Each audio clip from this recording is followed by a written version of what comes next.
Let's do a walkthrough on how this ring is made and how it's parametric. When you give it an initial examination, it's made in 4 units. The wedding band, a cutter that removes this space, the sidebar, the gemstone, and seat. So you can see here the different, everything is grouped. There's the wedding band, there's the sidebar, there's the cutter used to open the band, and there's the gemstone, the seat, moved to the top of the ring. So when you walk through this, you can change the finger size, and everything is parametric. Okay, you can change the shape of the band.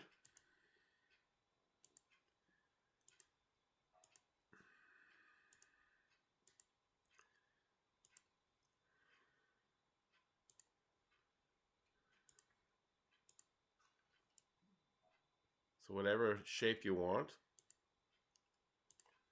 you can change the width.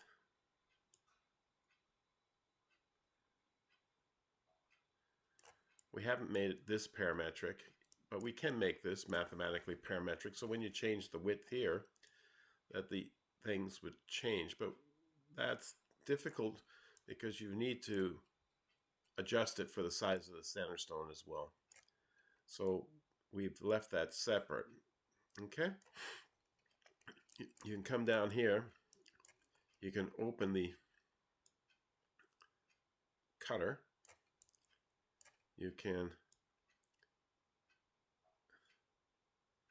adjust it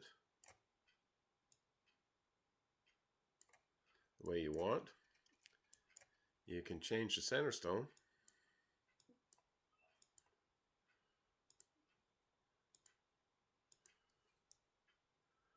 To what you want. You can change the measurements. And you can see the seat here also goes parametric with the shape.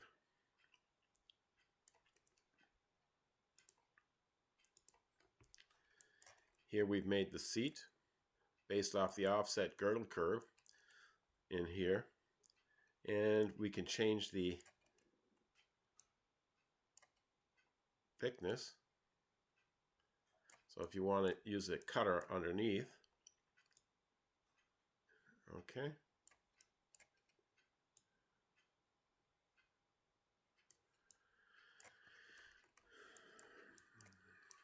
What else do we have here? Here are the sidebars. The sidebars are made by intersecting lines with the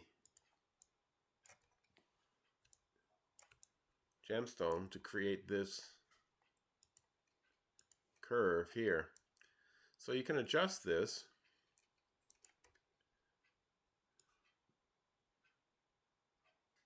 You can bring the sidebar up. You can bring it down. You can extend it over.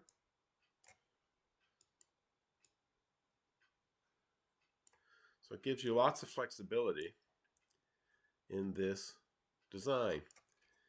Now, because we're using the Universal Profile Maker, you can adjust it's in 2 profiles. Let's say we went from a triple sharp to a square, but we can use a triple sharp there too. Now you have to account for the fact that this is channel set, so it doesn't make sense to use that shape. This shape you can use, but you have to understand you're going to hit this with a hammer to hold the stone in place, so you're better off to go with square. You'll undercut this side and you'll hammer the gold over, polish it and file it down. Right? So in the finish casting, if you want to give this a rounded look as well, you can do that by hand. So there are things that it's not worth doing in the CAD design, right? Unless you're just doing it for a rendering purpose. Then you'd have to change it back to leave the gold here for the caster setter, because this is a two-tone piece. You would can adjust this so that you can have the cutouts in this band, and then cast the yellow gold separately, fit it in, and solder it in place. Okay. Thank you for watching.